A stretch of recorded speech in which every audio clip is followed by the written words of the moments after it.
Hello and welcome back to the channel. Today we're going to be looking at arrays. An array is like a container that stores different number of values. When it comes to arrays in C, it only stores the same type of value. But in other programming languages such as Python, an array-like structure called a list can store different types of values.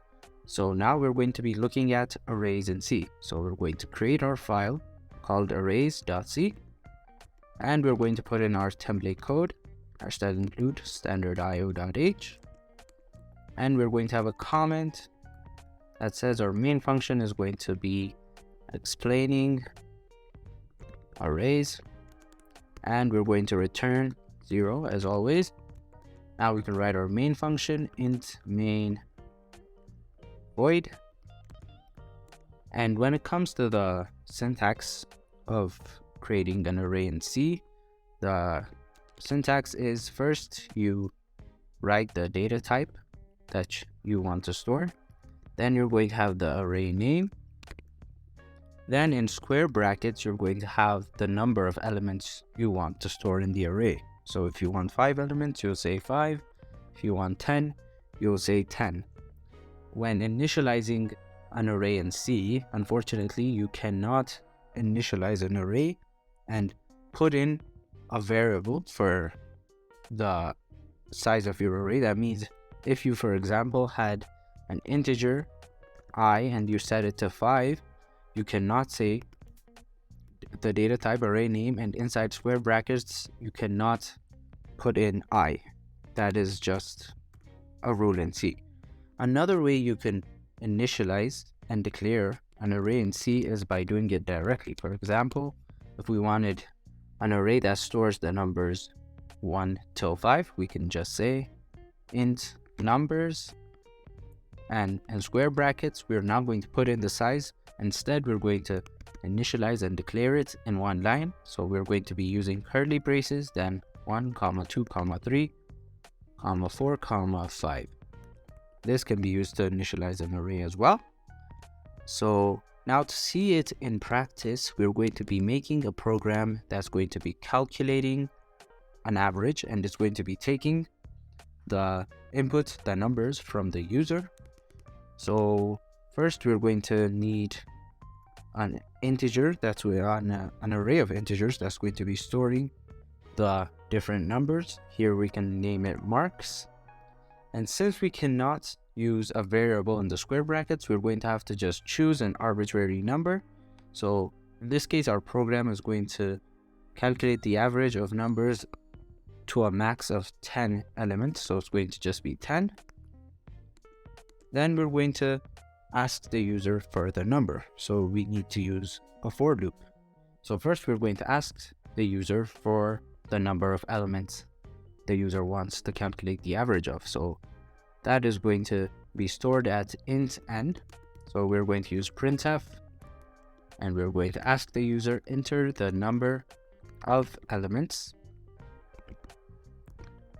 Then we're going to use a scanf, which is going to be expecting a %d, and it's going to be storing that number at the address of n. Now we have the number of elements. Now we're going to ask the user for each number. So we're going to be using a for loop, and we're going to have int I equals 0, and the condition is going to be I is less than n, which is the number we got from the user. And we're going to increment I. And inside our for loop, we're going to ask the user to enter a number. And it's going to be a prompt to enter a number. Then they're going to enter a number. Then we want that number, each number they enter, to be stored in marks. So what we're going to do is we have I, which is going to be going from 0 to n. So the number of times the number of elements our array is going to have. So we're going to have a scanf that's going to be expecting on an integer. So it's going to be %d. Then it's going to go and store it at the address of our marks array. And in our marks array, we're going to be accessing the elements. Since arrays in all programming languages, the indexing starts from 0. So the first element is 0, the second element is 1, then it continues. So we're going to be using I in our case.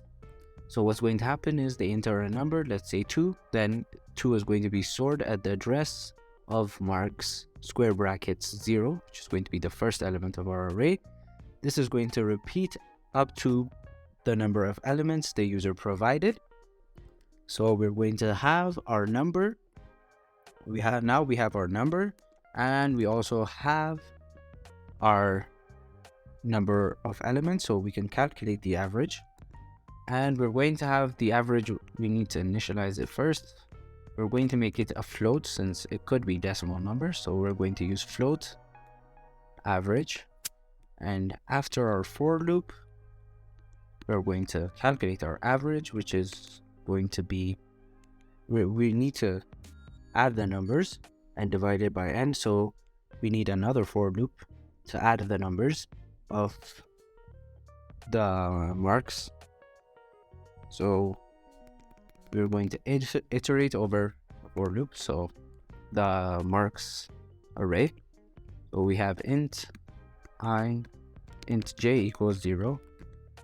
J is less than, and actually we might be able to calculate the sum and one for loop. After they input the number they want, we can have a variable called sum, which is going to be an integer. Then what we can do is each time the loop runs, we're going to have sum plus equals marks square brackets I.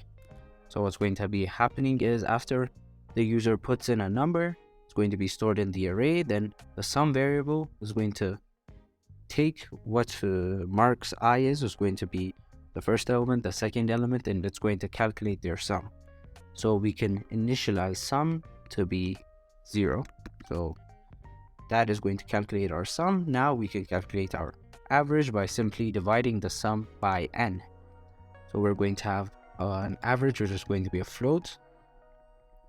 And we're going to have, now since our sum is going to be an integer, but we want average to be a float, we can do something called casting. So we're going to cast the sum we got, which is an integer, into a float. So we can get an accurate answer. We can do that by using parentheses. We're going to say parentheses float, then followed by the variable we want to cast, which is going to be our sum. Then we're going to divide this by n. Now this is going to give us our average. Now finally, we want to print out the average that we got. So we're going to use a printf and say average is equals to, now we're going to use a syntax we used before, which was %.2. That means round the average to 2 decimal places, and we're going to be expecting a float, so we're going to use the f identifier. Then in place of f, we want to substitute average. So that's it for our main function. We're going to return 0 and see if it works correctly. So we can save our file and we can compile it using GCC.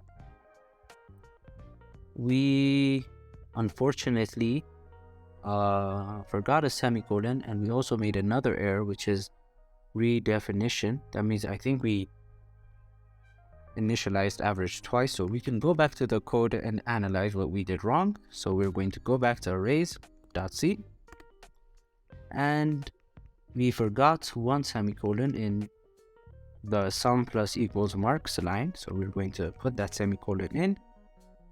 Another thing we did was we initialized average twice. We already had float average at the top, so we only need to say average equals sum divided by n. Now we fixed the issues. We can save the file again and compile it. It compiled with no errors. Now we can run and see if it works.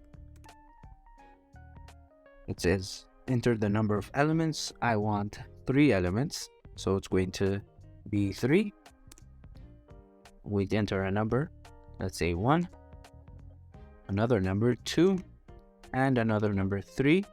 So this should give us 5 plus 1, which is 6, divided by 3. This should give us 2. As you can see, the average is 2.0. and we need to add the new line character to make it look better. So we're going to go back to the code, and at the end of the average line, we're going to add a new line and save our file, compile it again, and now we can run it. We're going to enter the number of elements, which is 3. The first number, we're going to enter 1, we're going to enter 2, we're going to enter 3, and as you can see, it calculates the average correctly. So this is all about arrays in C. As always, you can find the video code in the description, and you'll also find exercises with their solutions. And thank you for watching this video, and don't forget to like and subscribe for more programming videos.